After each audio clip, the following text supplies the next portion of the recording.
which we all should have, truth be told, so it's nothing different that day. Everyone that performs Earwax, their ultimate aim is to be as comfortable as possible and reduce unnecessary pain, duress. And you can see it's just pushed right up against the canal walls, it's up against the eardrum. They don't use cotton buds, but they do wear earpods, and sometimes they do leave them in their ears overnight so they fall asleep whilst listening to music. So it has suggested that they come every year now, so I think the last time they've had this removed was about 3 years ago, and to see if they can convert to over the ear headphones as opposed to in the earpods. Now, I did pre-warn the patient because I just knew I was going to have to use the correct ear. So glided in.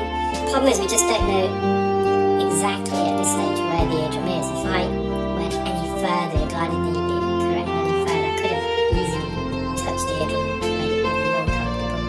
But you can see there's still another layer here. So I'm just going to the top. And the right correct really, for me, has probably been the best instrument that I've developed because of its design. It's curved to mimic the curvature of the ear canal. The end of the